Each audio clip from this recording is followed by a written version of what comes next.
Abraham Lincoln. What does it take to become President of the United States? One of our most famous presidents was the most unlikely candidate to be president. Born on February 12, 1809, Abraham Lincoln was the son of a Kentucky's frontiersman. Abe's family was not rich and had to work hard. Abe worked on his family's farm, splitting rails for fences. He also ran the family store at New Salem in Illinois. His mother died when he was 10 years old. Abe's father remarried Sarah Bush Johnson. Abe liked his stepmother very much. Lincoln was an avid reader and got his hands on any book he could. Later, when the Black Hawk War broke out, Abraham was elected captain in the military.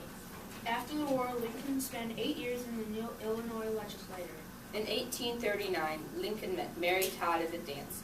3 years later, he married Mary. Abraham and Mary had 4 children: Robert, Edward, Eddie, William, Willie, and Thomas, Tad. All but Tad would die before reaching maturity. In 1846, Lincoln ran for the United States House of Representatives and won. He was known for his opposition to the Mexican War and slavery.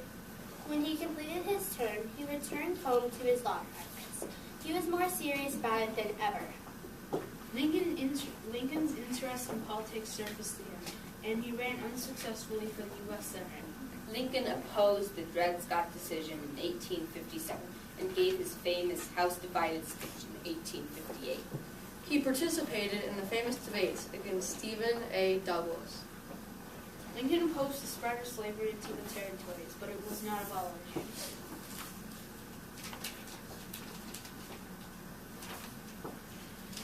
Lincoln lost the election to Douglas, but he gained a national reputation. People were impressed with Lincoln's debating skills. He became a Republican nominee for president. Lincoln was elected the 16th President of the United States on November 6, 1860. His running mate was Hannibal Hamlin. The president-elect grew a beard at the suggestion of an 11-year-old girl. The Lincolns left by train for Washington, D.C., and Lincoln was sworn in on March 4, 1861. Many of the southern states were not happy with the election of Lincoln. As a result, many of these states seceded from the Union. Lincoln was faced with the greatest crisis of any president. What should he do to keep the United States together? When the South captured Fort Sumter, Lincoln assembled an army. He wanted to keep the Union from falling apart. He knew the Union was worth fighting for. Most people thought the conflict would be short. Instead, the Civil War raged for 4 years, from 1861 to 1865. On January 1st, 1863, the Emancipation Proclamation was made official. Lincoln declared freedom for all slaves in the states of the Confederacy that were not under Union control. In November 1863, Lincoln gave his famous Gettysburg Address in Gettysburg, Pennsylvania. Lincoln dedicated the Gettysburg battlefield to all the soldiers who had died during the Civil War. He encouraged all those who were still living to carry on the work of the soldiers who had died. Ulysses S. Grant was named General-in-Chief of the Union armies. The South was exhausted and worn down. In 1864, Lincoln was re-elected president, with Andrew Johnson as his vice president. Finally, the Civil War ended in April 9, 1865, when General Robert E. Lee surrendered to General Grant. 2 days after the surrender, President Lincoln gave a speech at the White House. In the speech, he expressed support of allowing some African Americans the right to vote. This upset John Wilkes Booth, who was in the audience. Booth was a Southern sympathizer and a racist. He hated everything the president was trying to do for the African Americans. He was very angry at Lincoln.